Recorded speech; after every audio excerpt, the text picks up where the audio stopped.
3월 30일 라이덴 딜라이트 말씀 묵상 시작하겠습니다. 사랑하는 주님, 오늘도 한결같은 주님의 사랑을 바라보며 우리의 마음을 주님 앞에 엽니다. 성령께서 우리 안에 충만히 거하시기를 간구합니다. 주님의 말씀을 깨닫는 지혜와 순종하는 능력을 주시고 우리 믿음이 삶의 자리에서 더욱 견고해지게 하옵소서. 예수님 이름으로 기도합니다. 아멘. 누가복음 18장 35절에서 43절까지의 말씀입니다. 예수께서 여리고에 가까이 이르셨을 때에 일어난 일이다. 어떤 눈먼 사람이 길가에 앉아서 구걸을 하고 있다가 무리가 지나가는 소리를 듣고서 무슨 일이 일어났느냐고 물어보았다. 사람들이 나사렛 예수가 지나가신다고 그에게 일러주었다. 그러자 그는 소리를 질렀다. 다윗의 자손 예수님, 나를 불쌍히 여겨 주십시오. 앞에 서서 가던 사람들이 조용히 하라고 그를 꾸짖었으나 그는 더욱더 크게 외쳤다. 다윗의 자손님, 나를 불쌍히 여겨 주십시오. 예수께서 걸음을 멈추시고 그를 데려오라고 분부하셨다. 그가 가까이 오니 예수께서 그에게 물으셨다. 내가 내게 무엇을 해주기를 바라느냐? 그가 대답하였다. 주님, 내가 볼 수 있게 해주십시오. 예수께서 그에게 말씀하셨다. 눈을 떠라. 내 믿음이 너를 구원하였다. 그러자 그는 곧 보게 되었고 하나님께 영광을 돌리면서 예수를 따라갔다. 사람들은 모두 이것을 보고서 하나님을 찬양하였다. 아멘. 본문은 누가복음에 기록된 치유사건 중 마지막 치유사건입니다. 누가가 시각장애인을 치유하신 예수님의 사건을 이 부분에 기록한 것은 무척 중요한 목적이 있습니다. 두 가지로 정리해 볼 수 있는데요. 첫째는 누가복음 4장에서 이사야서를 읽으시고 하나님 나라와 그리스도가 나타났음을 선언하신 예수님께서 이제 눈먼 사람들에게 눈뜸이 선포된다라고 하신 말씀이 실제로 이루어진 것이기 때문입니다. 다른 복음서에서는 시각장애인을 고쳐주시는 장면이 여러 번 나타나 있는데 누가복음에서는 이 부분에서 지금 나타나 있다는 거죠. 누가복음 4장에 있었던 이사야서를 읽으시고 선언하셨던 일이 이제 누가복음 18장에서 일이 이루어지고 있다는 사실 때문에 굉장히 중요한 본문이고 또 한 가지 이유가 있습니다. 그것은 예수님께서 제자들에게 그리스도의 순환과 죽음과 부활을 말씀하셨는데도 불구하고 제자들이 아직도 깨닫지 못하고 있었다는 겁니다. 그러면서 계속 복음과 어울리지 않는 행동을 하고 있지요. 그런데 복음을 경험하고자 하는 사람들의 반응, 결과가 명확하게 드러나기 때문입니다.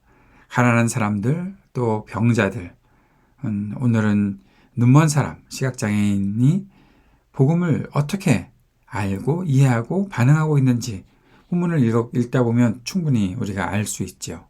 가까이 있는 사람들은 아직도 눈먼 상태에 있는데 이제 눈을 뜨게 되는 사람은 과연 어떠한 사람들인가 보여주는 매우 중요한 장면입니다. 그래서 이 본문은 상당히 의미가 있고 이 부분에 쓰여졌다는 것은 그만큼 중요한 의미를, 목적을 가지고 있는 것이죠.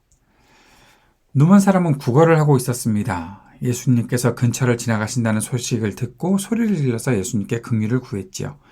10명의 나병 환자도 생각이 나지요. 그들도 주님께 큰 소리로 긍휼을 구했습니다. 그런데 오늘 본문에서 앞에 가던 사람들이 그를 꾸짖습니다. 이 앞에 가던 사람들은 앞에 가고 있었다라는 것만 봐도 뭔가 중요한 역할을 하고 있는 사람들이 아니겠나. 예수님께서 쭉 여행하시고 일을 이루어 사역을 하시는 그런 장면에서 앞에 가고 있는 사람이라고 표현할 수 있는 사람이 누가 있을까? 제자라고 분명하게 명시하지 않았지만 제자들일 가능성은 상당히 크지요. 그런데 그들이 이 사람을 꾸짖고 있는 겁니다. 시각장애인인데 구걸까지 하고 있다. 거지라는 뜻이죠. 구걸까지 하고 있으니 사람들이 그를 어떤 태도로 대했는지 충분히 느껴지지요. 그렇게 그들이 함부로 대했는데 그는 큰 소리로 포기하지 않고 꼭 불의한 재판관에게 끝까지 구했던 과부처럼 이 사람은, 이 시각장애인은 주님을 향해 자신을 불쌍히 여겨달라고 했습니다. 예수님은 그를 가까이 오게 하셨죠. 그리고 그가 원하는 것, 그의 시력을 회복하게 하셨습니다. 그의 믿음을 언급하셨죠. 너의 믿음이 너를 구원하였다라고 했습니다. 그 믿음이 어떤 것일까요? 눈먼 사람은 예수님을 다윗의 자손이라고 불렀습니다. 예수님을 가까이서 따르던 제자들을 훨씬 더 능가하는 통찰력을 가지고 있었다는 사실을 보여주죠. 다윗의 자손이라고 부른 것은 예수님이 하나님의 아들, 하나님께서 보내신 구원자임을 정확하게 이 시각장애인이 알고 있었다는 증거가 됩니다. 그의 통찰력이 제자들보다 훨씬 더 뛰어나다는 사실을 보여주는 장면이지요. 그리고 눈먼 사람은 예수님을 만난 후에 예수님을 무엇이라고 부릅니까? 주님이라고 부릅니다. 다윗의 자손, 하나님의 아들이요. 나를 구원해 주십시오. 나의 눈을 뜨게 해 주십시오. 나를 긍휼히 여겨 주십시오. 그렇게 주님 앞에 나온 그는 예수님을 향해 주님이라고 부릅니다. 그가 예수님을 어떻게 알고 있는지, 이해하고 있는지 다시 한번 볼 수 있는 매우 중요한 장면이지요. 예수님은 하나님께서 보내시고 기름 부으신 구원자로서 중요한 사역을 행하셨습니다. 즉, 눈먼 사람의 눈을 뜨게 하고 보게 하신 것입니다. 그가 하나님께 영광을 돌렸고 사람들은 하나님을 찬양합니다. 예수님은 하나님께서 보내신 구원자이심을 온전히 드러내셨다는 것입니다. 우리도 믿음의 눈을 밝히 뜨게 되기를 기도합시다. 세상의 기준에 사로잡힌 가치관을 벗어야 주님을 향한 믿음의 눈을 뜰 수 있습니다. 하나님 나라 복음에 온전히 반응하는 믿음의 눈을 열고 우리가 살아갈 수 있기를 오늘도 주님 앞에 간절히 구하는 시간이 되기를 바랍니다. 말씀을 기억하며 함께 기도합시다. 복음에 온전히 반응하는 믿음의 눈을 열고 살아갈 수 있게 해주십시오. 주님 앞에 간구합시다. 그래서 우리가 하나님 나라 복음의 일에 쓰임받으며 살게 되기를 위해 기도하는 시간 갖기 원합니다. 세상의 모든 분열과 전쟁이 그치기를 위해 기도합시다. 몸과 마음이 아픈 사람들을 위해 기도하고 신음하는 지구와 우리 삶의 터전에 희망이 있게 되기를 간절히 기도하는 시간 가집시다. 계속 우리가 중보하는 청년들을 위해 또 약한 노인들을 위해 소외된 이웃들을 위해 함께 기도하고 우리 교회가 주님께 쓰임받는 교회 되게 해달라고 기도하는 시간 갖도록 하겠습니다.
하늘에 계신 우리 아버지여, 이름이 거룩히 여김을 받으시오며 나라가 임하시오며 뜻이 하늘에서 이루어진 것 같이 땅에서도 이루어지이다.